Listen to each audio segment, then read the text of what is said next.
জানো তো বন্ধুরা, তোমাদের সাথে আজ একটা কথা শেয়ার করতে চলেছি।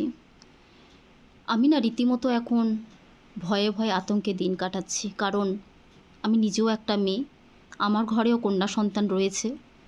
তারাও স্কুলে পড়ছে, কেউ কলেজে পড়ছে, কেউ কেউ স্কুলের গণ্ডি পার করে হয়তো কলেজে যাবে।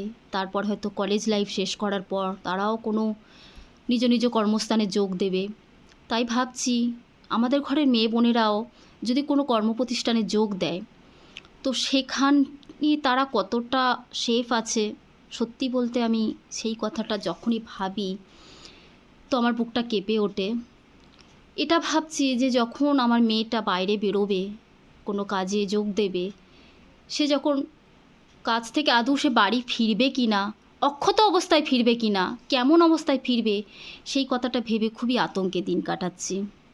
কারণ আমি তো এখন যা দেখছি আমাদের সমাজে, সত্যি কথা বলতে মেয়েদের জন্য কোনো আইন নেই।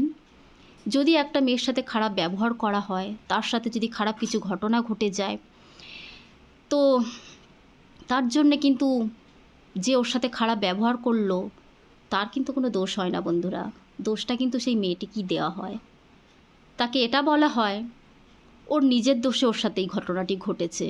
ও যখন জানতো ওই রাস্তায় বিপদ আছে, কী দরকার ছিল ওই রাস্তা দিয়ে আসার, অত রাতেই বা আসার কী দরকার ছিল, ওই রকমই বা ড্রেস পরার কী দরকার ছিল, ও তো ওই রকম ড্রেস পরে ছেলেদের উত্ত্যক্ত করে, তাই ওর সাথে এমন ঘটনা ঘটেছে, এরকম নানা রকম কিছু।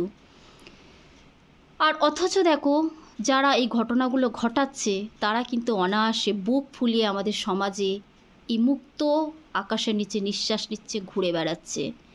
এই যে ধরো না, আর জি করের যে ঘটনাটি ঘটেছে, যে মানুষগুলো বা যে ছেলেগুলো এই ঘটনার সাথে যুক্ত রয়েছে, তারা দেখো এই যে সামনে দুর্গাপুজো আসছে, কোনো না কোনো পুজোর সাথে দেখো তারা কিন্তু যুক্ত রয়েছে।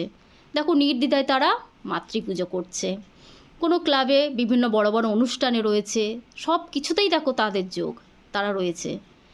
অথচ তারা যে কি করলো না করলো তার খবর কিন্তু কেউ রাখে না, কারণ তাদের জন্য কোনো বিচার ব্যবস্থা এখনও পর্যন্ত আমাদের সমাজে নেই। আমার তো মনে হয় না আর কোনো দিন হবে বলে। তাই আমাদের সকলের উচিত এই সব কিছুর বিরুদ্ধে আমাদেরকে প্রোটেস্ট করা। এর আগে দুদিন আমি বেরিয়েছি, যে মিছিলটা হয়েছিল আর জি করের এই ঘটনার পরিপ্রেক্ষিতে, আমি দুদিন বেরিয়েছিলাম। তো আরও যদি হয় তো আমি যেখানেই খবর পাবো আমি অবশ্যই যাওয়ার চেষ্টা করব। একদিন আমার মেয়েও গেছিলো আমার সাথে, আমার এক না, আমার আরও 2 মেয়েও গেছিলো, আমরা সবাই মিলে গেছিলাম, আমার অনেক বান্ধবীরাও গেছিলো সবাই। তো আমি চাই আপনারাও সবাই একে একে দলে দলে এতে যোগ দিন, ওই মেয়েটিকে বিচার পাওয়ার ব্যবস্থা করে দিন। কারণ আমাদের প্রত্যেকের ঘরেই মেয়ে সন্তান রয়েছে, তো তাদেরকে কিভাবে এই বিপদ থেকে আমরা রক্ষা করব তার রাস্তা আমাদের নিজেদেরকেই বের করতে হবে। অবশ্যই ওই মেয়েটির সাথে জাস্টিস হোক।